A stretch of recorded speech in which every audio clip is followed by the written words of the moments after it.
Hello, fuckers. This is it. This is Ground Zero, and it's taking off. Welcome to the Moshi Corner Chronicles on the Road.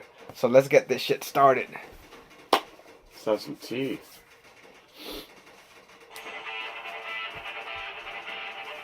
Yeah. And now, first of all, it's on the cheap. I'm not trying to make Dances with Wolves and get an award. It's not monetized. I don't give a shit about that. This is a hobby of mine. I love it. And it's pretty much, I'm going to take you through a fucking crazy little odyssey of my journey with metal and shit like that, you know? So, I'm not here to fucking review shit, although occasionally I might give an opinion on an album. I'm just here to tell you some cool stories while we listen to some fucking metal together. Sometimes we'll be driving on the roads of the mountains of Japan, and I'll be moshing it up in my fucking car, just talking shit while listening to music, dude.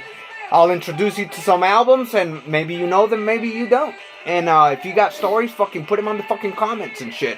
If you get butthurt about anything I say, well then, you know, get fucked and go listen to another fucking channel. Because ain't no PC shit here. And one thing that's not gonna be fucking playing in the background is fucking Metallica. So right off the bat, fuck them. Anyway, let's get started with a little fucking tea. I'm hanging out here in Japan with my boy Jake. Episode 1. Fuck Metallica. Fucking hell, dude. You know, so right now we're gonna get a little tea going on. Good way to start the day. And this is what's playing in the background. A little bark at the motherfucking moon and shit, dude. That is a fucking badass. Sorry about the light reflection, whatever. Take it how it is. Sometimes I like it rough. Just take it rough, baby. That's a badass fucking cover. And this is definitely a worthy shirt to have, dude. Check that out, homie. Check it out. I was gonna say, this is the second album? No. That's the third. This is the third album. The first one is Ozzy Osbourne. Fuck, the title doesn't fucking come. Not Blizzard of Oz. Blizzard of Oz is the second one. So, you know, I am 51 and I have brain farts, dude. And I wasn't there for all of it. I'm 28. So, I'm introducing my boy to some good old school metal, but there's gonna be lots of death metal here, dude. And, a big shout out to the fucking dog out there. You know who you are? Fucking dog! One of your devils out here causing some commotion. And as you always put it, about to flip some motherfucking canoes, dude. Oh yeah, bro. We check in like daily. It's yep, we always watch your shit, dude. And so anyway, I'm gonna cool this down for 3 minutes. Yeah, Ozzy's got a unique voice, man. I mean, that's the one thing, like, you getting me into him a little bit more often, always playing some tunes from him. Yeah. To this day, because, you know, it's such a huge genre now, you know, with the amount of different, like, installments of metal, subgenres, this and that, and his voice is so original to this day. Like, just no one sounds like him, bro. Well, you know, and I know especially a lot of the old cats will say, like, when metal first came out, or was, coming up, and it's not even metal, just a lot of the music, you knew who was playing. Right. They were all distinctive. And you can tell, this is Ozzy, this is Maiden, this is Priest, although I'm not really into Priest that much, but still, you know, you could tell it was Rob Halford. And now it's just so mixed that you can't really fucking, not really mix, it's just there's so much of it. Nobody's really pioneering much, and so it all kind of tends to sound the same, so you gotta really pick through the fucking, through the hay to find a little nugget of lovelytudes and shit, dude. Yeah, definitely. It's definitely an oversaturated genre at this point. I still love it, but I mean, like, my generation contributed to it as more and more bands started coming up, and then more subgenres started, and people wanted to copy this, people wanted to sound like that. And now there's a dime a dozen bands, and not to say there aren't talented guys out there, but this era, like you said, oh, what's metal? No, this is just music, and everyone was making disrespectful stuff at the time. Yeah, and I mean, it is it's still metal. This was like traditional heavy metal. And so how did I get to this place? How did it all start?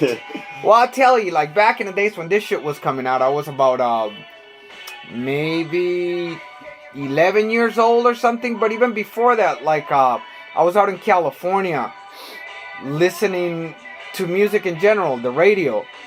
And I remember just music really resonating with me more than my siblings, my sister. You know, back then we'd be listening to like Duran Duran and all that shit. Everybody carried pins and whatnot. Duran And Duran is your fucking Bananarama and shit to Cyndi Lauper. But it was good music. Even amongst them, there was originality. You knew who the fuck was playing, like Men at Work. And I remember what was really big at the time was Thriller, the album Thriller. And I have that fucking album. That's a fucking masterpiece, dude. And I remember at the time, in the early 80s, when cable television came out, we had like On TV and Select TV. And I'm not trying to like freaking... This is not here to say like my era was better than your era. I'm just telling you where the fuck I come from. And how I discovered the shit. And how we had to discover it back then. We didn't have accessibility to these awesome little phones we have. We didn't have our Star Trek on yet. Only on TV. Yeah, you guys were breaking boundaries naturally. Exactly. Oh, put that shit on 2 minutes? Sure. I gotcha. And so, Thriller had just come out, and the video had just come out on MTV. MTV was a new thing, and back then, MTV was really music television. It was all fucking videos and shit. And I always remember anytime, you know, like a video will come out. It was a big deal. People would wait for that video and you would watch it. Like, you've been waiting all day for the Thriller video to come out. They play like 2-3 times a day and shit. But I remember anytime any guitar would come out, I was like, ooh, what is this fucking thing? The electric guitar. And rolled the years later on, MTV, you know, a few years later, you started getting like bands like Motley Crue. You had the Looks to Kill video and Too Young to Fall in Love, Twisted Sisters. Also, Quiet Riot. And I was just digging on that shit more. You know, like, Michael Jackson was falling for me behind. Not that he wasn't fucking good. It was just fucking falling behind. And then one day, this fucking video of Bark at the Moon came out. Screams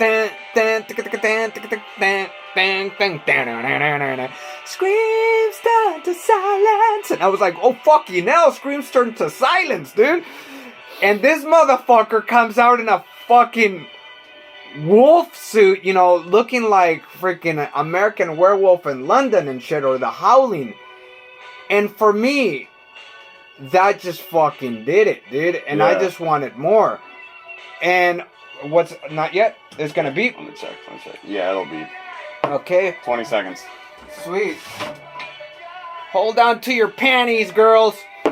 I gotta get me tea on, dude. 10 seconds. This shit's gotta be poured just right, otherwise you get some nastiness and shit. And this is some really good quality Japanese tea, high grade green tea. Alright, here we go. Okay, so we're gonna pour it here and I'll get back to the sharing. Yeah, I've definitely messed up pouring the tea. You're still showing me, so I can, when you don't do it right, it gets pretty bitter. It's very strong. Fuck yeah. And it just doesn't have that nice taste, you know? Right. So. Now you want a smooth cup of tea. Okay, then you smell. Ooh, you smell. You take a whiff. It's good stuff. Yeah, you can tell by the smell of the leaf too, whether it's going to be bitter or not, you know? So we're going to pour this. When you pour it, you make sure that you pour it back and forth, otherwise one cup will come out stronger than the other one, because it settles at the bottom. All the pussy juice collects at the bottom. There you go. Yeah, I don't want to miss out on any of that. The little honeydew and shit, dude. They'll give a little blessings and you know, itadakimasu. Itadakimasu. Cheers. There we go. That's good. Oh yeah, we got a good one. A little bit of caffeine. Yeah. Early afternoon. Hit the whole thing. We're gonna cool down another cup, and then we'll continue the loveliness. There we go. Yeah, I know. I wouldn't say you're not saying that your generation was better, but that's the time when the sound was being forged and shit. Right, right. Nobody's saying like Edison's era was like better, but you know they contributed some shit. Like that's when like the light bulb and shit. You know what I mean? So you're like, yeah. But anyway, so it's a big step forward. Fuck yeah, dude! Like landing on the moon. Did we land on the moon, motherfuckers?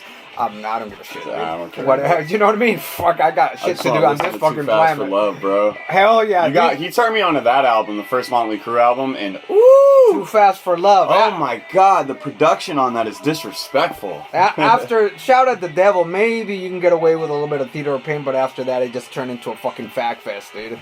Like fucking bitch rock, dude. It definitely deviated away from its sound. I mean, like, I like that. Those first two albums, we bumped both of them. Oh, hell yeah. All my time spending out here. But that first one really does it. Hell yeah, dude. It's fucking sweet and heavy, dude. Yeah. But anyway, you know, so MTV was going on. I was discovering this heavy metal shit. And I remember going to elementary school, my last year in elementary school out in Palmdale, California. For those of you from Cali, I'm from two Calis, Cali, Colombia, and Cali, California. And this is my boy Jacob again here. What's up, Cali? You know what I mean? The puppies and shit are fucking horns up the ass, motherfuckers. Yeah. Anyway, and or mind your own business. Yeah, to do business. So anyway, I remember going to school, and there were these kids, you know, like there was this one kid wearing like a Cinderella shirt and shit, dude. And I was listening to a little bit of that too, because the guitar, again, I was discovering the shit. And these kids were wearing these fucking shirts that were like different than anybody else was wearing. They were wearing some t-shirts with some cool shit on it. And one of them was wearing you don't have to put the 2 minutes here, gotta let that cool down. Sure. Was wearing the Shout at the Devil t-shirt, and there was this other kid wearing an Iron Maiden shirt off the Killers album. From the song Purgatory off the Killers album. He's wearing that shirt, dude, which is half Eddie, half Demon and shit. And I wasn't really sure what was an Iron Maiden. I didn't know. That's my fucking favorite band now. And yes, I like all the fucking albums, including the Blaze Bailey era. So that's just me. Maiden is my maiden, and that's it. You don't like it, then you don't like it. What am I gonna do? Twist your leg and shit, dude? Anywho's, and these kids showed up one day and did a talent show. And I remember them showing up, they're wearing these fucking Daisy Duke jean shorts and shit. Oh, now looking at the picture now, because I have a picture of that, I was like, whatever possessed people to fucking wear shorts like that as little guys? The 70s? No, the 80s, early 80s, you know, 82 and shit, 83, because I went back to Colombia in 84 and shit. Okay. And these kids show up, they have their drum set up, and suddenly they just start playing. These are young kids, 12 years old, and they're fucking playing a song that they wrote. And I remember the impact. It was quite heavy. I wouldn't say it was fucking Cannibal Corpse heavy and shit. Gallery of Suicide shirt here. But it just made an impact on me. And so then, a little bit after that, I headed off to Colombia. And I would hear these songs on TV. They were playing videos, still some of these songs, but mostly Cinderella and the fucking Jovi or whatever the fuck was playing and shit. And one day I said, I had enough. I'm gonna go look for this Motley Crue and this Iron Maiden. What is this Iron Maiden thing? And I show up to this record shop and shit. Kind of embarrassed because I stole my auntie's jewelry, some of her jewelry, and sold it. That's how you got the record? Yeah, and later on I told my aunt and I repaid her, and you know, but I stole some of her jewelry and I had some cash in my pocket, and I didn't have to do shit like that. I could have just asked my gramps and he would give me cash because he bought my stereo and stuff like that. But I was being an asshole teenager thinking like the whole world revolved around me and shit. And so I went out there to this record shop, and this fucking master just comes out with hair flowing so ever milky and lovely, dude. Just fucking epic. Like he had a guy in the back with a fan underneath just blowing it in the air and shit. Yeah. And he had this aura, dude, and he had his gauntlets on and shit like that. He's a character. He was made that day for you, for the experience. Fuck it out. Put that shit 1 minute? for a minute, 30 seconds. Sure. And so I asked him, I'm looking for this kind of music called heavy metal. And then I asked him, look, have you ever heard of this Iron Maiden? What is this Iron Maiden? He's that's one of the coolest bands on the planet. And he said it in Spanish. Es una de las bandas más bacanas en el mundo. Son propios metaleros. And I was like, they're proper metalheads and shit. So I was like, where can I find this Iron Maiden? So, buscalo allá. Look for it over there. So I go start fucking looking and shit, dude. And the album that first comes out was Live After Death. Mind this, at the time when I discovered this, it was 1986, so the album Somewhere in Time had already popped on the scene. It was Live After Death, and right behind that you had Power Slave, and then Somewhere in Time. And then there was also Ozzy Osbourne, which I'd already heard, The Ultimate Sin. Now I couldn't afford the LPs, so I picked up some cassettes. I picked all of them. Live After Death, Power Slave, Somewhere in Time, and The Ultimate Sin. Do you know why? Because I'm a rock and roll rebel. Fuck yeah. And so anyway, and I take it home. I go home immediately. Normally I would... 3, 2, 1. Sorry, gotta get back to my pouring here. It's like a scene out of a movie, bro. How you described, he's like, that is one of the coolest bands. Yeah, dude. On I mean, the planet. The dude was like the guy at the guitar shop in Tenacious D, the Pick of Right. Destiny. Yeah, exactly. Like that, Yeah, dude. He came out like, he's a character, man. Yeah. That's how he looked, but he was brown and shit, dude. Do you know what I mean? And he just based in Colombia, dude. And he had a fucking leather vest with, you know what I mean, with this fucking old ass falling apart shirt that had his own life, dude. So anyway, so I get home. Normally I would say hi to my grandfather and stuff like that. Right. So I was really close to my grandfather. But I just pushed through that fucking door and it's like, oh, hey, how you doing? Hey, Gramps, boof. Go straight into my room, and the first one I put on was Live After Death. Now in Colombia, the first song that comes out on the cassette is Hallowed Be Thy Name at that time. Now they have the proper ones. It was still being recorded underground and shit. Then they put like little faces on it, like make their own covers and then sell them. As you guys know, the first song on that album, which was recorded in Long Beach Arena, 4 nights sold at Long Beach Arena. The first song, because it was on the tour of the Power Slave album, the first song on that live album was Aces High. Introduction would be Churchill's Speech, but not on this cassette. It was Hallowed Be Thy Name.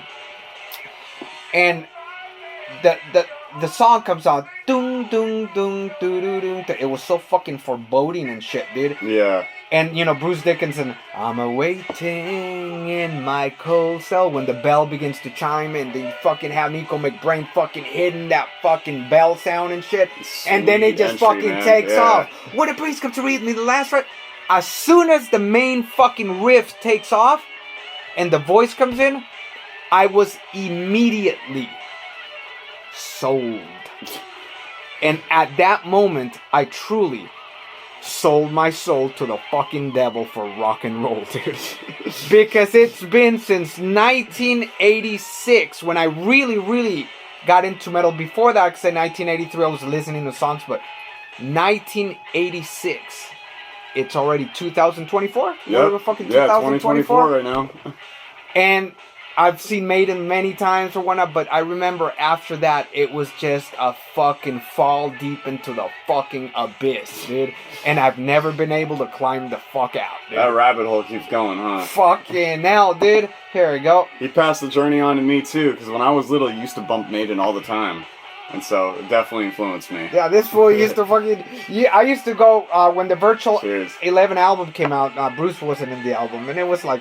It's seen as Maiden's dark era or whatnot, but they kept the torch going while many bands just fucking decide to sell their soul for what was commercial. Maiden still sounded like Maiden, whether you like Blaze or not.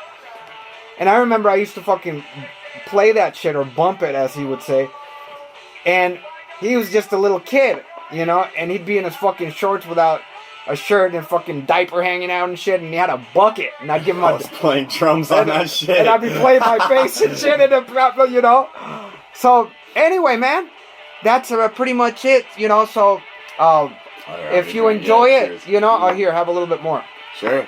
If you enjoy this, I'll be most of the times I'll be on my truck driving through the mountains of Japan. I'll introduce the other host, Mr. Jackson. You'll be surprised with Mr. Jackson. And we'll just be sharing music. I'd like to hear some of your stories. You know, what albums meant to you when they came out. What were you going on through your life? You know, don't get too fucking depressed on it and shit. I'm not your fucking counselor. Yeah, we're not therapists, but we all have a different generation of metal, different departure, but we all have stories. We all went to the scenes. We all went to the shows. We were all broke. Yeah, you know what I mean? We were all running amok. Yeah, we were all fucking listening to certain albums and causing some disturbances in the force and shit. Yeah, a little bit of mischief. You know, so I'd like to hear some of those, because each album is kind of personal to us, depending. You know, I guess I'll leave it with this. A lot of people ask out there, oh, well, yeah, you know, one of my friends says, you know, I listen to metal now, and, you know, I can't really remember any of the lyrics, or they're not, you know, they don't stand out. And one of the reasons for that, I got to think about it, is when you got into the scene. When we first got into the scene, we were kids. Usually when you discover music and you're going through something profound, which is changing from being a child into early adulthood. And you're discovering yourself, your feelings, the world, and soon to be a part of a working member of society. And so music really hits you back then. It's very impactful. So that's why those albums back in the day stand out. And not to say that the other ones now won't stand out to you if you let yourself just get loved by the metal and let it create its own fucking story, dude. And with that, we're gonna fucking bump it. Let the fucking hair, dude. Cheers, Pops. Fuck yeah, dude. Thanks for watching, everyone. Fuck yeah.